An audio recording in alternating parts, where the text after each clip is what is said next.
I had breast cancer, it was kind of like a parade wherever I went. Like people would come up and be like, you can do this. You've got this. Like I was bald and people would just be like, yay. And when I had this, I found that people wouldn't look at me or they would stare. I didn't even want to answer my door because at one point I answered the door for a delivery person and they just stared at me and were like, what happened to your face? And so I didn't want to even go out by the end.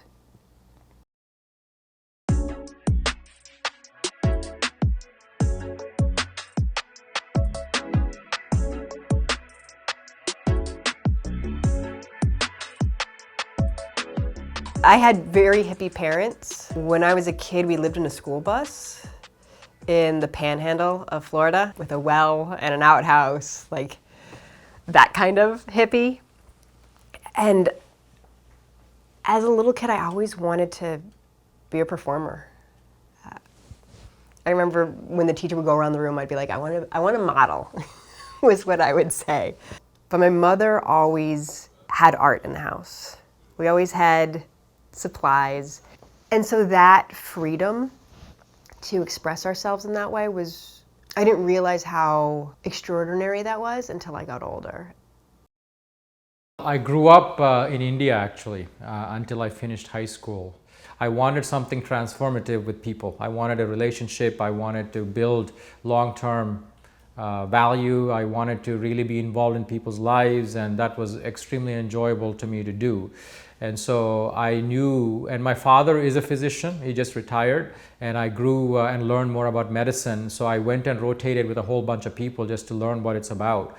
And then I said, how do I put together technical stuff, artistic stuff, business stuff, relationship-based stuff together in medicine?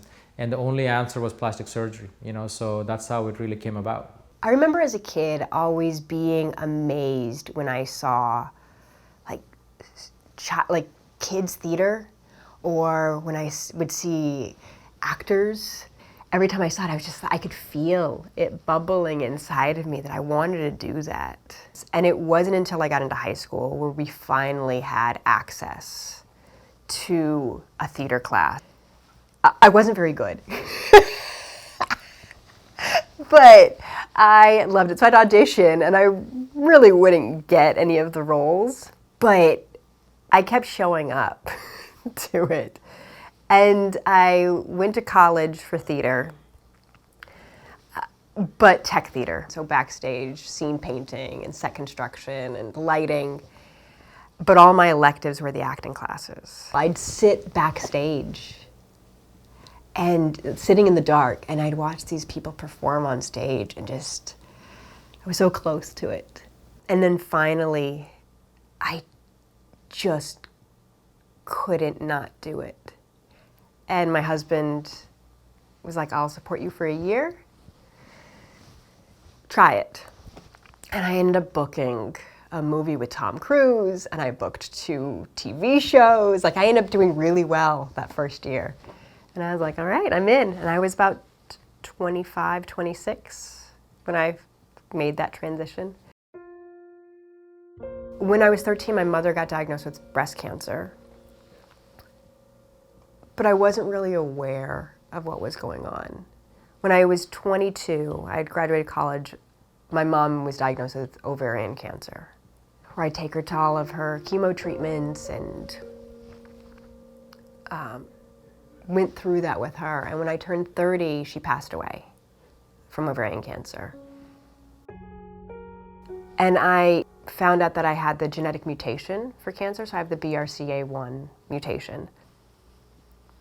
I had decided after my mom died that I was going to do a double mastectomy, preventatively. And I was in the process. I had already picked out my plastic surgeon. I had picked out my doctors.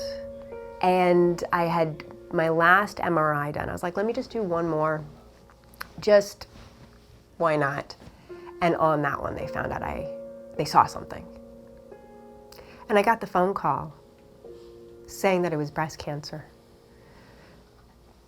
And they were like, do you need a doctor recommendation? I was like, I have an appointment next week. already with the surgeon.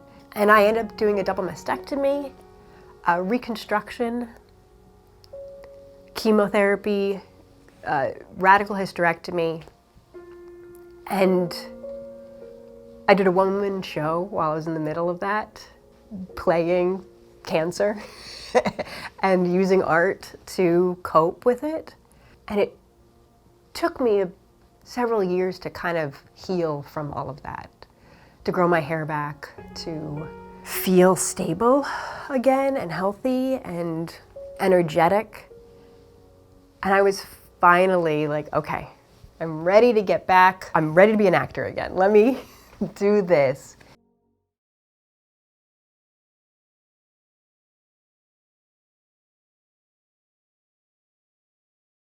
They did that first cutting and I'm sitting in the waiting room with the bandage on for them to look at the slides, and they call me back in again. They're like, we need to cut more. And I remember just being like, wait. They cut more, sent back out into the waiting room. They call me out a third time. And now I just start crying. And it was all day. They ended up going in 6 times. And they just, while I was awake, slowly just cut off half of my nose. And I remember like calling my agent while I was sitting there going, I'm not gonna be able to shoot next week because like I have half a nose. She essentially lost our entire hemi-nose, as you know, the right side of her nose. There was no tissue there at all. You could see right through. And so it was what we call a full thickness defect of the hemi-nose on the right side of her nose. I went in for the beginning of the reconstruction process. I did not expect what that was going to be like. I had been through reconstruction with my breast. I had been through cancer. And this was so different. I knew what had to be done is to rebuild all of those structures essentially of the nose, which needed the inner side of the nose to be built because the tissue inside is needed. We had to build the center support structure, which is the cartilage part of the nose that had to be built that gives it the support. Then it to cover it up on the outside with skin. I borrowed some cartilage from her ear. I borrowed a little bit of tissue from her nose. And then I borrowed a lot of tissue from her forehead. And then I was able to bring her forehead tissue down. We had finished the 4 surgeries, but it was still like knobby. It didn't look, you could still tell that something happened. And he asked me so humbly, where he was like, what don't you like about it? Because I was like, oh, it's fine, you did a great job. He was like, no, what don't you like? And I was like, well, this is a little thick up here, and this is a little... And so we repeatedly would meet every month or so, every few weeks, and he would numb the area and slowly started just chiseling away at it.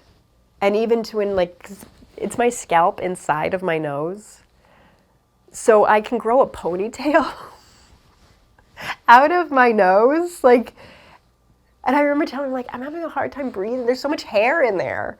And I would cut it, but it was just like so awkward. And he was so lovely.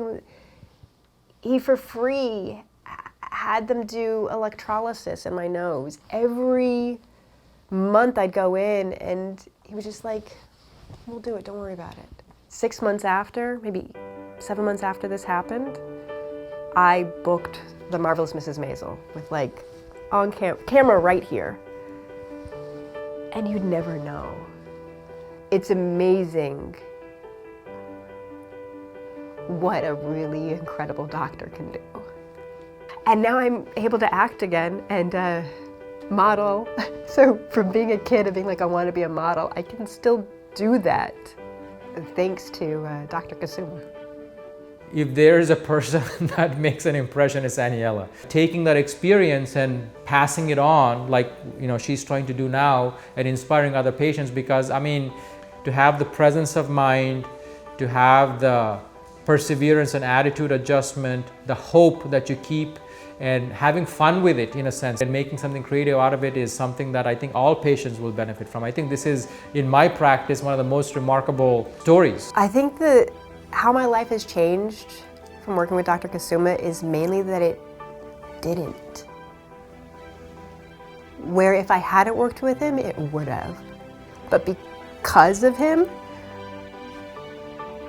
it's as if it never happened. And